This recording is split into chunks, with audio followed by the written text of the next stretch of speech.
Well, I'm back. After the last video regarding Fortress Worlds, there were a couple of people in the chat asking the question, hey, ASpec, wouldn't it just be possible just to drop a Colossus on that planet? And yes, you'd be correct. That'd be the perfect way to, quote-unquote, encapsulate the problem, at least if you have the pacification beam. However, somebody also suggested something else. What happens if you put your fortress world, i.e. Cadia, which in this particular case is not named for any reason whatsoever, is easily destroyed because it's a planet? Is there any way to set up a fortress world that is effectively indestructible? Yes.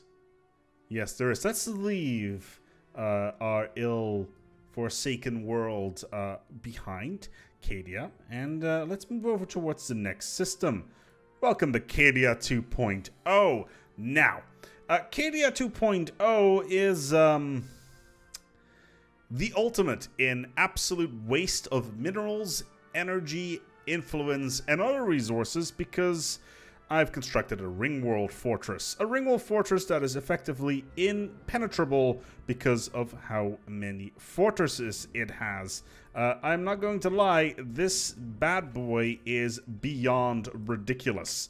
Well, ignore the name, by the way, it's not important. But yeah, 6.1 thousand garrison strength.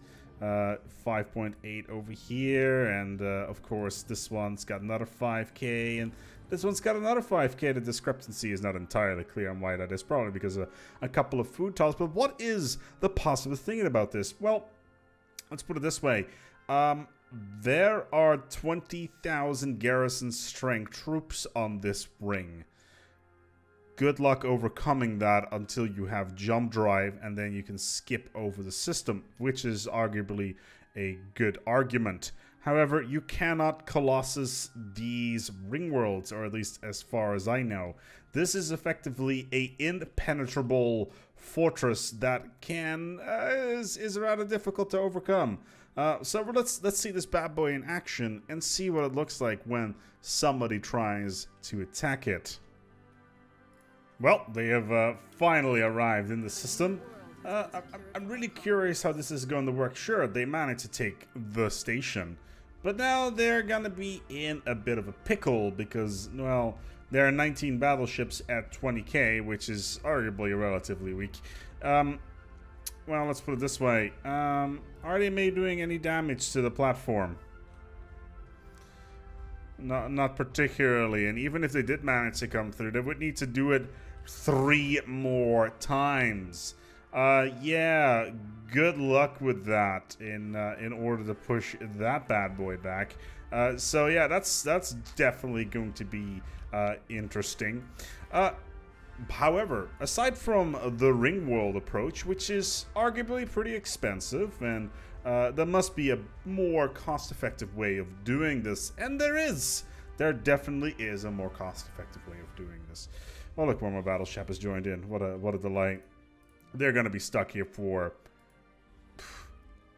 at least a century at this rate, because it's going to take them forever to punch through. And by then, I've pretty much built up my economy strong enough to take him down. Of course, the argument of jumping over, that would completely cripple their fleet, because the jump modifier does change their firepower and hit points by 50%, giving us the opportunity to crush them in detail. So Cadia 2.0, still a decent enough approach.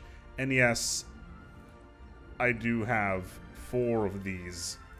However, there's a different way of doing this. Allow me to illustrate a different approach to this, a far more annoying approach, something that would really annoy the ever-loving crap out of anybody trying to take your space, and like I mentioned before, is a little bit more cost-effective than spending all your hard-earned dimes and minerals on a ring world.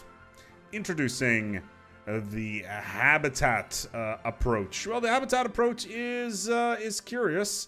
The main problem with this is it will not have a FTL drop on it, which is a little bit annoying. There is no ability of adding a FTL jammer on here. So this system by itself, kind of an annoying bump in the road, but nothing that you can really just completely bypass. However, in order to survive longer and making sure the enemy kind of tries to put their teeth inside of a system and breaking themselves on it, specifically when it comes to their ground troops, this is quite good because the AI is not particularly smart, and once it gets stuck in a system, it will keep on trying to attack everything in that system.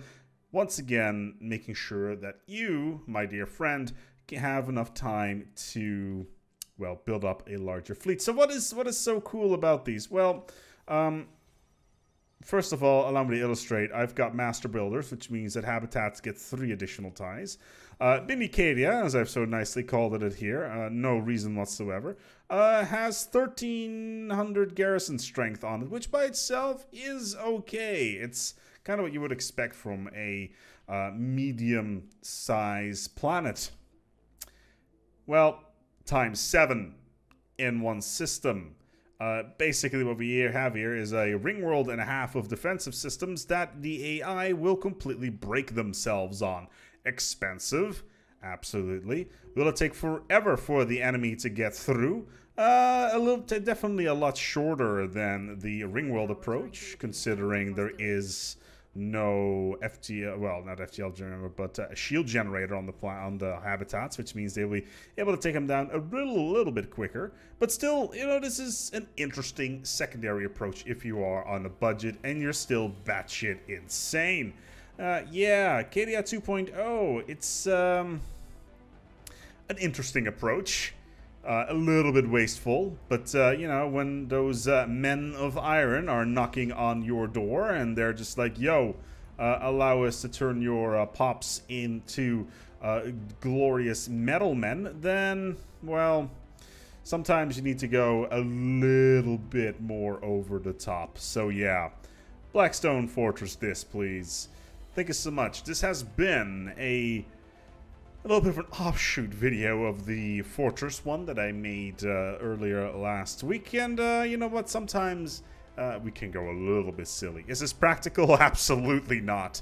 Should you do this? I don't recommend it, because A, it would take forever, and B, by the time you can do this, jump drive's already a thing. C, actually, I can't think of a good reason. This is hilarious. Anyway, thank you so much for watching. We're going to wrap up the episode here. If you want to get in touch, feel free to jump in on the Discord. We have got discussions about stupid stuff like this in Solaris all the time. And yeah, the link will be in the description below. In the meantime, feel also free to check some of the other videos that are a little bit more constructive in the mechanics front. But yeah, they're all over the channel, so feel free to have a look. But in the meantime, we're going to wrap it up here. Thank you so much for watching, and until next time, take good care of yourselves, and don't build Fortress Ring Worlds.